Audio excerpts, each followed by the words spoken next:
I wanted to look at the American Music Awards performance of Dragpath that 21pilots did, which for some reason Billboard ranked as one of the worst performances of the night. I'm not sure why, but in fairness, I didn't see all the other performances, so maybe there's something absolutely spectacular. I don't know. I thought it was an incredible performance. I'm not going to play the whole thing because, like I said, I'm sure many of you have already seen it. Great opening, wonderfully atmospheric. It's great to have the visuals of the Dragpath music video already. In a lot of ways, those visuals have sort of become very much linked with this song, at least for me. So there were a couple of technical things about this show, about this performance, that I don't think were their fault at all. But this shot here, why didn't we get more of this? This aesthetic is great. I love the smoke and everything, but it completely obscures what Josh is doing, and they did have a camera set up to show what Josh is doing, and it's always interesting to see what Josh is doing, especially as he starts playing more and more instruments. Somehow missed this performance. Go watch the whole thing. It's a beautiful rendition of Dragpath. In some ways, it's an alternate version, but we do get vocals, great vocal performance from Tyler, and as some people have mentioned, there was a scream. This was a bit of a cameraman L, I have to say. And as someone who has, not to this level, but has filmed live performances and live music things in the past, live events, let's just say, I know the cameraman must have been kicking himself after this blunder.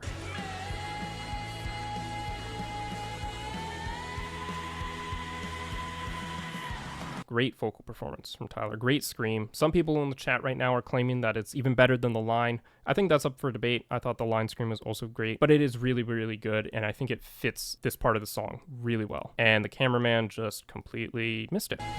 Not a bad shot of Josh, but not really what we're supposed to be looking at. I wish when they went to upload this to YouTube, they had fixed that in some way. Obviously, this camera angle wouldn't have gone the shot, but they had lots of other camera angles around. Just anything that showed Tyler in this moment would have been great to see. Because, I mean, honestly, even if they focused on him with this camera, all the shots of him at this point with that camera were kind of dark.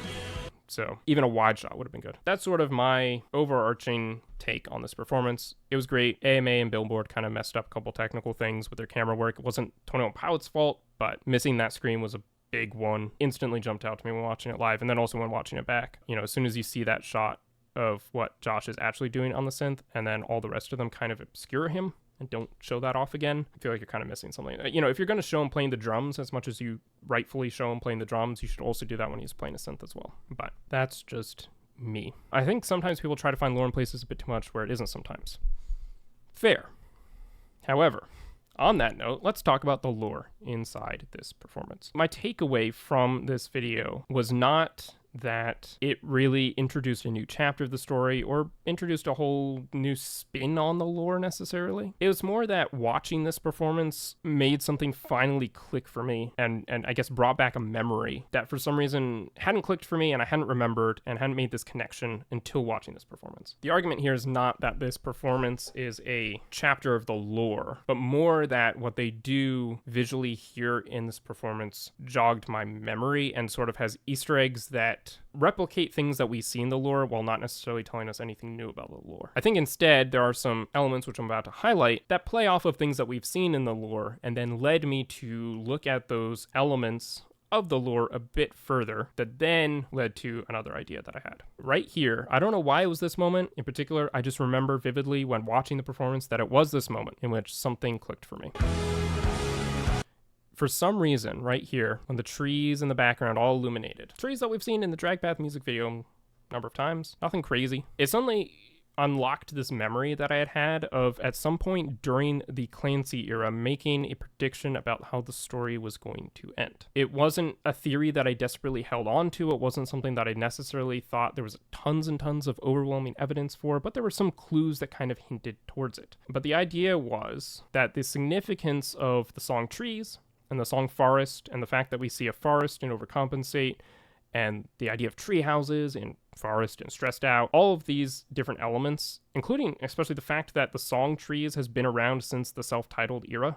It wasn't on self-titled, but that original lineup of the band was playing Trees before Regional Best and before Josh joined and all of that kind of stuff. Trees has been around for a long time. But in the lore, we didn't really see much playing on this idea of trees. But we do know that forests exist. We also saw that opening shot Overcompensate, where we see a forest on the continent of Trench. And as we approach city walls, I realized there wasn't really enough to this theory to make it a sort of solid central theme of my final theory for the end of the lore. But I haven't forgotten that this idea of the story potentially ending in a forest or among trees seemed like it could be a valid idea. Then City Walls came out. There wasn't really any mention or element of trees there at all. It fell away from my memory and recollection and wasn't really a prominent idea that I was still trying to work with. And then when watching this, for some reason here it clicked for me that we did get, in a way, the story ending in a forest. Now, Drag Path is not a story video the way City Walls was, and I'm in no way claiming that it was, or that that story somehow continues the lore of Clancy.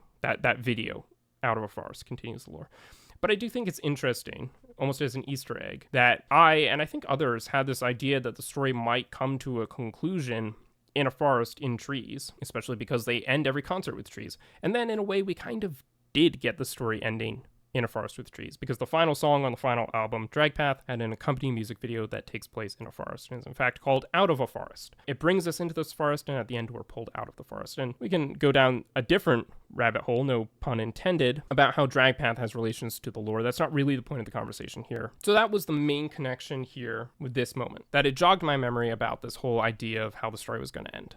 And it kind of made me look a little closer at the video and say, okay, they're maybe playing off of lore elements. And then as we continue through the video, there's something that really caught my eye. So around this point in the video, and it's cool that they did this live, they applied this effect to the cameras as they're playing. And it's very, very similar to what I call the disassociation blur. Now, I'm willing to acknowledge, before we get into all of this, as a disclaimer, I could very well be reading too much into this. But kind of like I said at the beginning, even if I am, that doesn't really change where I want to go with this. It more prompted something in my mind to go back and say, oh, maybe I should revisit an element of the lore that I kind of overlooked. So even if this was unintentional and doesn't have anything to do with the lore, it still brought me to a place that definitely does have something to do with the lore. Okay, right there.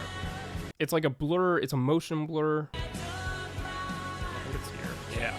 So this instantly brought to mind something that I vividly remember seeing in Levitate. And I think it's interesting that it's in Levitate, and you'll see why in a minute. I wish it were in more videos because it would further support my theory, but you'll see what I mean by that. Honestly, I think the main reason why I call this the disassociation blur is because when I heard Navigating for the first time and he said disassociate, I thought of this shot right here that we're about to look at. Interesting music video. Clancy has just joined the Bandito camp.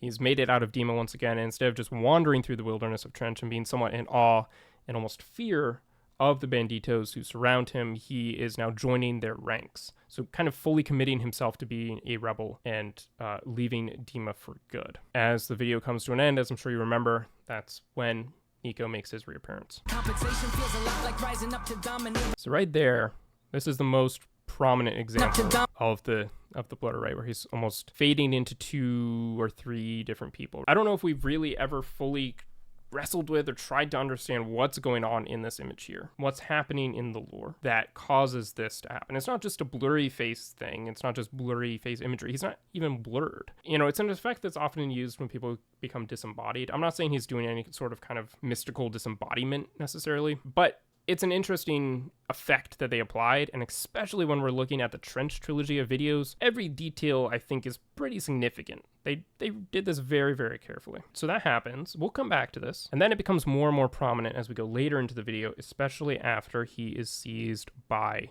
Nico. So we see that here. This effect here is much more similar to what we were seeing in the Drag Path music video, or not music video, the performance video.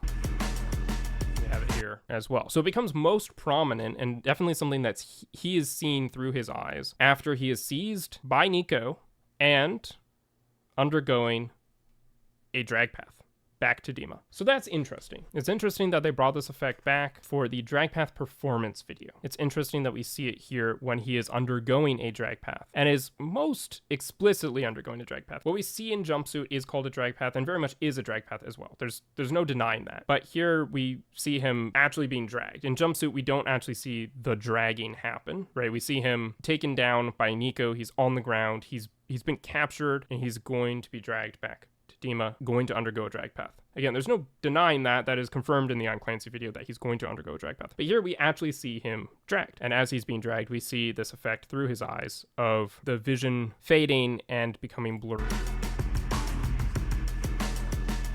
And then in the performance for the song Drag Path, Drag Path, we see this effect once again. Let's shift gears though and look at another video, which is the other place that I remember most vividly seeing this effect. Does anyone have any guesses what video that is? That's right, it is City Walls, right after he has been stabbed by Nico with the antlers. Now it's a little different, right? Where it's more similar to the first effect that we saw in Levitate, not so much what he's seeing in terms of the world becoming blurred and swimmy around him. He is once again replicating this sort of moment that we see in Levitate. And I think they're both connected, even though we don't explicitly see it through his eyes here like we did in Levitate. I think that's a very unique and important moment of Levitate, that we actually see what Clancy sees as he's undergoing a drag path. Right, how his vision's starting to blur. But I think this shot is also important, and I think it has a connection to Levitate. What's very, very interesting about where this is positioned in City Walls is not only is it right after he's been stabbed by the antlers and arguably is undergoing a form of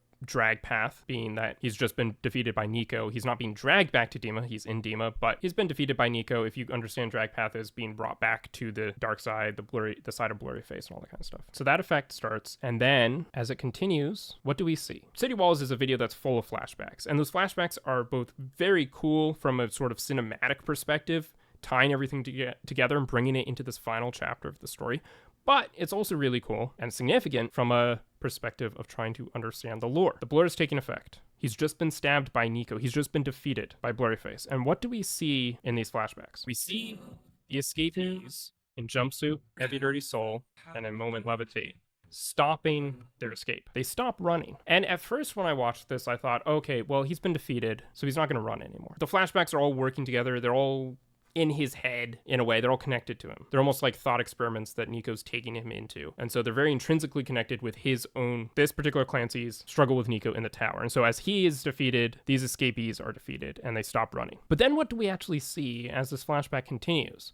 Not that they just stop running. The song swells, we get to almost the hero moment. They turn to face him. So they're not running anymore. And there's a sort of subtle indication that they're not defeated either. And I'll come back to that. Great moment, great shot, great music video. What does this actually mean for the lore? What's the point of the blur? How is this connected? And how does this relate to the flashbacks? Well, let's go back. Now that we've established the context here, remember the first moment when he first starts to blur. The reason why I really wanted to find this in Heavy Dirty Soul and Jumpsuit is because that would further support the theory which I'm about to lay out to you. But the fact that it's lacking from those videos, I don't think negates the theory that I'm about to lay out. So we have this moment, this shot here, in Levitate, and then we see something very similar in City Walls. Now this may seem kind of far-fetched, and perhaps it is, but bear with me because I think it's interesting, and I think there is actually a lot in not only what we see here, but then what we see in the lore as a whole, and especially how it ended, to kind of support this, especially with the whole idea of the two Clancy theory that we've talked about before, or the idea that there are multiple cycles and almost timelines converging, that there's a sense in which parts of this transcend time as we understand it, or a timeline as we understand it.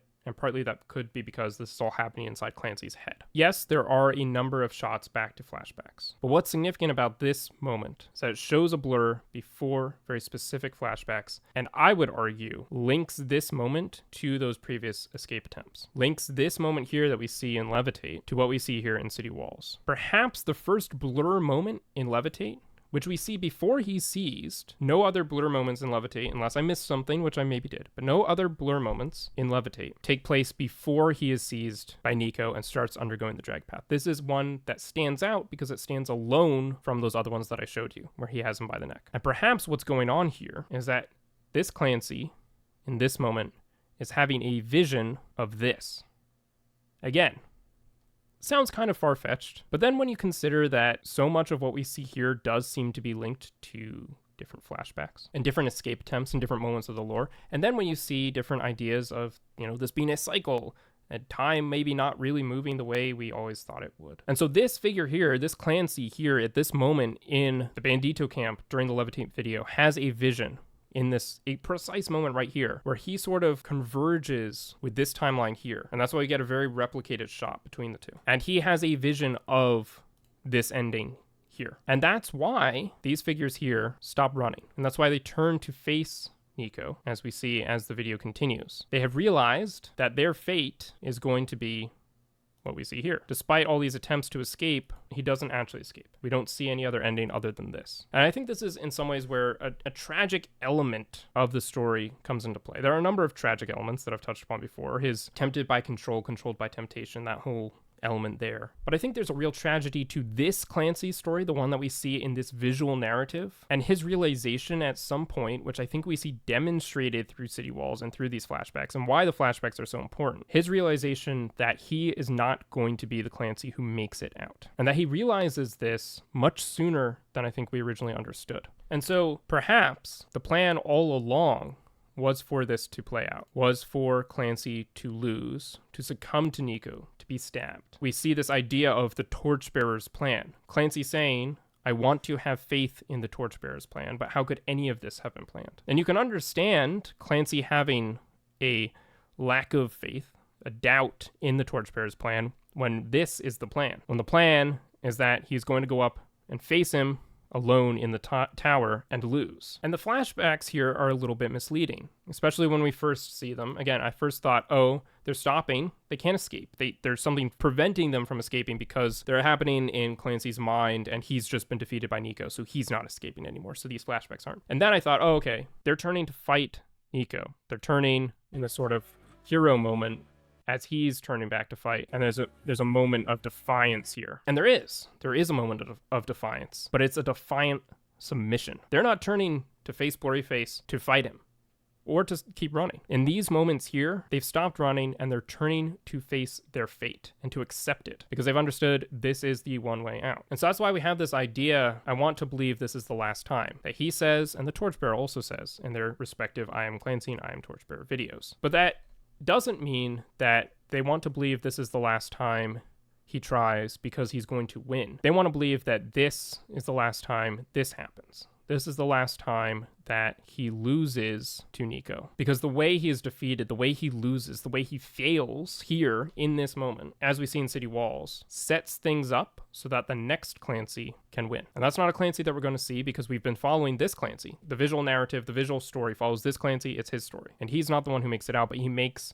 an ultimate sacrifice. And so this is the last time he succumbs to Blurry Face. This is the last time he tries and the last time that he fails. The next time he'll succeed. And that's why it's then followed at the end of the album by Dragpath. And that's why that song is kind of closing all of this out. And that brings us back to Dragpath and that performance. And so again, I'm not saying that this here and these moments here in this video are themselves a new chapter of the lore, new element, but they just reminded me of this whole sub-narrative, this whole visual element that's at play in these videos, in the story videos, that really seems to link and solidify these moments here with what really happens here. I mean, again, look, this has been a question that we had about Levitate. Why does he just sit here and let himself be seized? Why do none of the banditos turn and say, Nico's right behind you, maybe you should run, Clancy? Maybe because this was the plan. This is the plan that the Torchbearer laid out. And Clancy said, I'll take the grave. Send them all my way. I'll go up to the tower and fight him, and I will fail. But I will lay out such a drag path that through my failure, the next Clancy can succeed. Really, the core of this theory is that there's a connection between City Walls and Levitate, and this visual element further solidifies this idea that this Clancy here in the past at Levitate, at these early moments, knew what was going to happen at the end. And that's why he stops and has this sort of sad resignation on his face. Nico hasn't caught up to him. He's just stopped running because he knows that this isn't the way he's going to escape. This isn't the way he's going to make it out. He has to turn, go back to Dema, and to lay the seeds for a future escape. That's the theory. That's the idea. Let me know if any of that didn't make sense.